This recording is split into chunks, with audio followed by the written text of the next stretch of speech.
Here are some Israelis that you don't know of, but definitely should.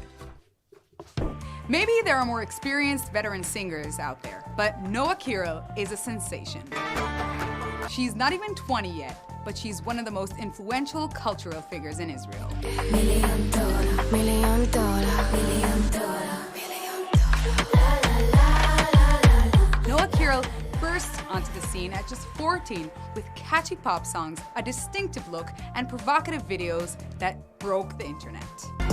Did we mention that she's not even 20? Now meet David Grossman, perhaps the most famous and influential author in Israel today. His work has influenced all sectors of Israeli culture, and some even say life in the country itself. Grossman writes books for children, teens, and adults, which combined have been translated into 30 different languages worldwide. He won the Man Booker Award, a prestigious prize in the literary world, and has been writing for 35 years. His writing touched on the most intricate parts of the Israeli narratives, and his work has been adapted into plays, movies, and TV shows. His voice echoes across Israel's culture as a whole. Do yourself a favor and spend this weekend reading Someone to Run With.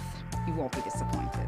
In recent decades, Israel has become a global culinary powerhouse. The diversity of the people and culture here, and the interaction between the East and the West, have transformed Israel into one of the most delicious spots in the world. Ruti Brudeau is one of the people responsible for this. המנה הזאת נהדרת.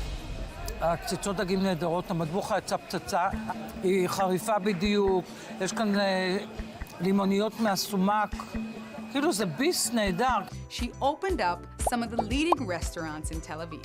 They've become culinary establishments beloved by foodies across Israel and all over the world. A girl who grew up in a religious home transformed into a pioneering culinary figure in Israel and into one of the toughest judges on a reality food show for amateur chefs. Israel is the startup nation, and like every nation, it has a founding father. Meet Yossi Vardi. Don't be fooled by his charming looks. I mean, he is charming. But Dr. Yossi Vardi is a tough businessman, a high-tech entrepreneur, and an investor who is sometimes even known as the guru of Israel's internet. For the past 47 years, he founded over 85 startups and high-tech companies. Vardi was one of the first to make an exit in the Israeli startup world and blazed a highly successful path, ultimately transforming Israel into a high-tech superpower. And he also changed the Jewish mother's dream profession for her children from doctor or lawyer to entrepreneur. Why you don't go like David? He made an exit. Whew. Those were Israelis you never heard of and you should have. If you care, share.